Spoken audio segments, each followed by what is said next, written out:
sure why I'm on it, but here I am, because I wanted to be a veterinarian originally. How about that? Yeah. Let me tell you where I come from. I'm completely new to it, so I'm going to be making my mind over the next days, weeks, months, however long we're going to consider it. But I come from a rural county.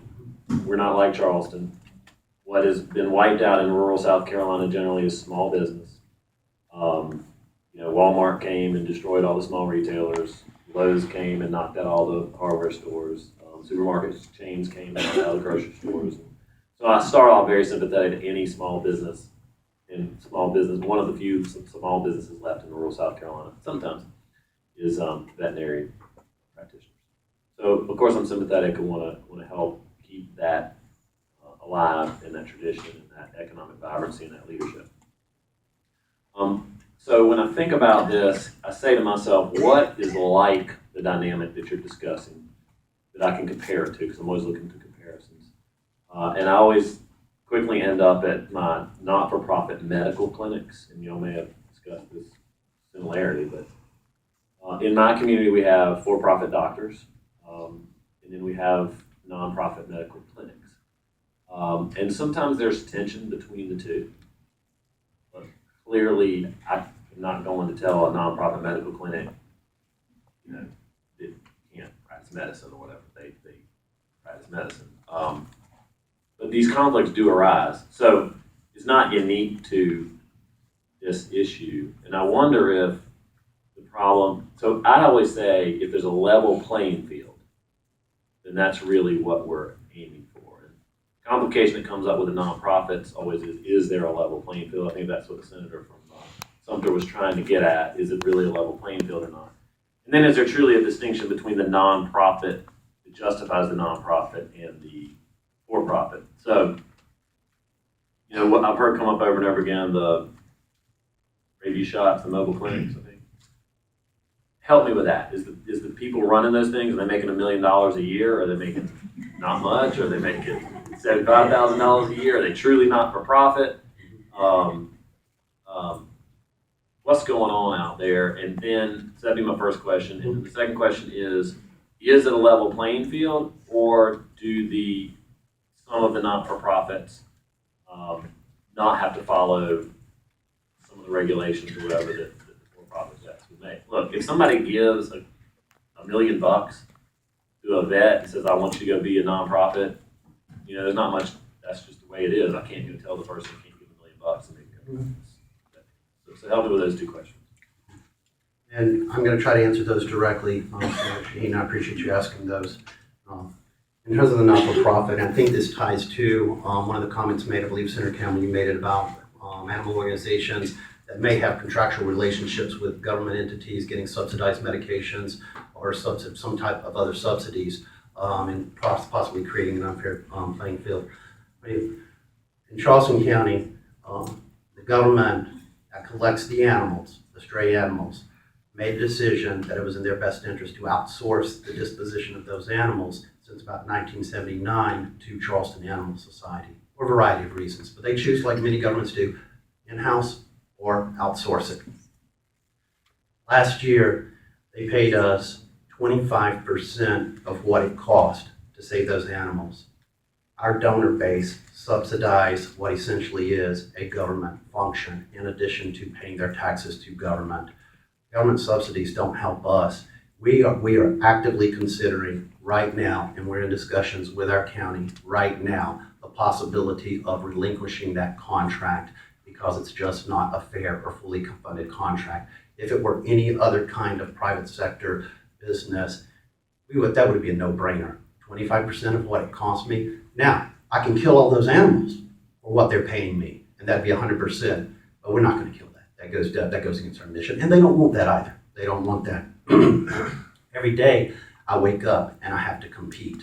One of the things about quantity and some of the luxuries of quantity is I have way too many animals right now. I need to push them out. I've got to advertise. And that was a real change in thinking for nonprofits. Oh, you're going to spend donors' monies on advertising. Do you want to save the animals or not? And that is one of the key things that have led us to a no-kill community. However, For me to advertise on Wednesday, today, which is the best day to advertise in the Post and Courier or in any newspaper in the country, is a Wednesday, it would cost me $8,000 as a nonprofit. $8,000. But my good friends at Cruise Subaru, who advertise on a regular weekly basis, can get that for $600. I don't complain about it. That's competition. I just accept it for what it is. Nonprofit rates, that's a myth. Let me tell you, that's a myth, nonprofit rates.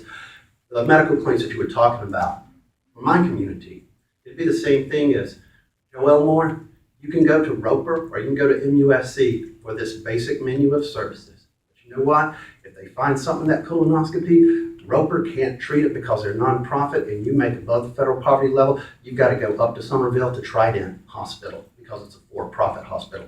And that same kind of tension exists sometimes between those hospitals. You may be more familiar with it, Senator Campbell, than I am.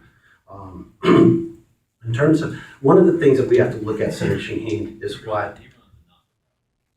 I love the airport. One of the things, Senator Shaheen, is that is regarding the veterinary capacity in some of the rural counties. If you use the veterinary profession's own formula for how many veterinarians can thrive based on the population in the community, and you'll find that the top 15 most populous counties in the state of South Carolina have a veterinary capacity of 108%, ranging up to a 700% veterinary capacity in Charleston County. Charleston County's got a large area that's rural. I know Senator Campbell can attest to that. We have a very large area that's rural as well. But let me talk about Johns Island just for a second to answer your question, and I hope this will. We have 5 veterinary clinics for 20,000 residents within a 4.2-mile corridor. This goes back to Ms. Willis's comments as well in terms of opportunity to compete. We were not doing spay-neuter services out there because there's so many veterinary clinics. However, we were seeing an increase in the intake of animals coming from Johns Island. So we needed to mitigate that. We needed to play defensive and be preventive. We went out there and did what we call a spay-neuter blitz. And 200 animals came in. People brought in 200 animals to be spayed and neutered. And that is a gold mine for those veterinarians. They'll pay something. And when you do high volume like that and you co-op together, and when you market in the 21st century, in the 21st marketplace, you could increase client visits to private practice veterinarians by 15%. I'm convinced of it. The State Association of South Carolina for Veterinarians, they should be doing a magazine promoting animal care and vet care and educating the public, pet owners. You need to get those animals in. And yes, your cat is just an indoor cat, but you need to get that into veterinary care. But they're not. I do that at Charleston Animal Society with a publication of Carolina Tales. And we'll grow it across the state because, and I actually do more marketing. Charleston Animal Society does more marketing for privately owned veterinary practices than they do themselves in Charleston County. And part of the mantra that we give to each and every person, the over 5,000 animals that we adopted last year alone, is adopt, spay, neuter, and you take your animal to one of the local veterinarians. Because for our business model in Charleston, what works in Charleston, that works for us. We don't want to offer veterinary services to the public at this time. But our community may change 5 years down the road, and I may need to do that. Senator Shaheen, I'm not sure that I answered your question about the nonprofit aspect of your question. Okay, I'm sorry? Earnings, but thank you, Joe. I think let's let some other folks talk. All right. I appreciate your fervor.